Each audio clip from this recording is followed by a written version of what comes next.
भगवान श्री मुक्तिनाथ जी यहाँ तपस्या करते थे। मुक्तिनाथ मंदिर में जाने से पहले 108 जलधार में स्नान करना होता है। ये बड़ी शीतल जलधार है, बर्फ़ जैसा ही है, बस पिघली हुई बर्फ़ है।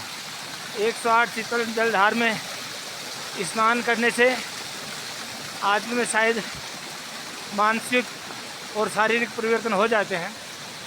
108 जलधार का स्नान या आचमन या अपने शरीर पर मार्जन करने में भी हाथ दर्द करता है।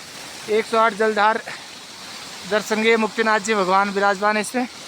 108 जलधारा में स्नान करने के बाद में साधक पहुंचता है ये मुक्तिनाथ भगवान का पुण्य कुंड। ये भक्ति भगवान मुक्तिनाथ का पुण्य कुंड है। इस कुंड में साधक स्नान करता है, इससे साधक को पुण्य की प्राप्ति हो जाती है। पुण्य कुंड में स्नान करने के बाद में साधक यहाँ पहुँचता है। ये है मोक्ष कुंड, दूसरा कुंड मोक्ष कुंड। मोक्ष कुंड में स्नान करने से मुक्ति की प्राप्त होती है और इसके बाद में भगवान मुक्तिनाथ के मंदिर में दर्शन के लिए साधक प्रवेश करता है। जय श्री मुक्तिनाथ। आगे से फ़ोटो लेना मना है, इसलिए यहीं से आपको दर्शन करा रहे हैं। सामने मुक्तिनाथ भगवान विराजमान है, सोने जैसे पात्र के सामने पुजारी पूजा कर रहे हैं। और जय श्री मुक्तिनाथ।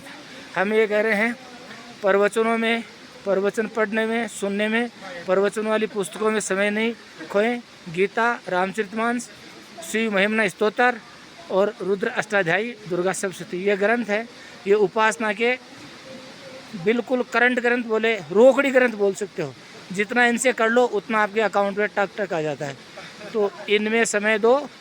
प्रवचन वाले बाबाओं का पर्दाफाश होता है, लाखों की करोड़ों की संपत्ति और लाखों करोड़ों भक्त मिलते हैं और फिर पर्दाफाश होता है। न तो गुरु परंपरा के हैं, न किसी सिद्ध संप्रदाय से जुड़े हैं। हम जिस संप्रदाय में जुड़े हैं उसमें ईश्वर की कृपा प्राप्त अनेक संत हैं।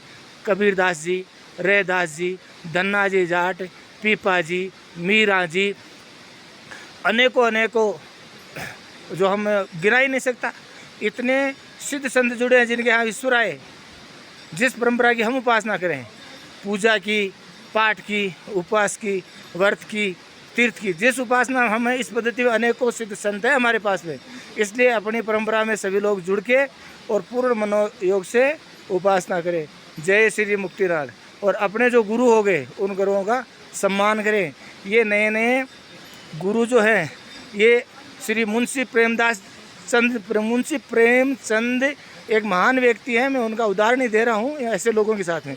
मुंशी प्रेमचंद के पास न तो कोई नमक का दरोगा था, न बूढ़ी काकी थी, न कोई दो बैल थे, लेकिन वो कल्पना करते, कहानी लिखते हो, कहानी जनमानस में सटीक बैठती थी। उसी तरह से ये संत है, अबीर, कबीर, ये जितने बने हुए हैं, इनकी एक कल्पना शक्ति है। सनातन को ये तर्कों से काट देते हैं। सनातन की पूजा पाठ, एकादशी, उपवास, तीर्थ, कावड़ यात्रा आदि को तर्क दे देखी बुरी साबित कर देते हैं।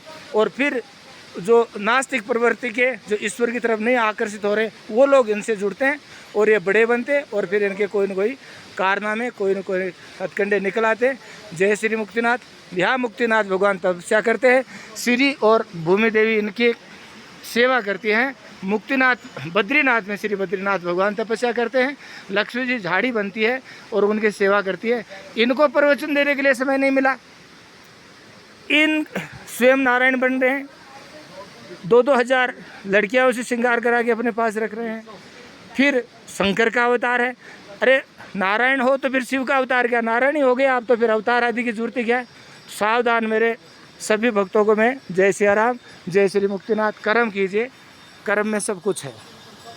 जय जय सिया राम, जय श्री मुक्तिनाथ।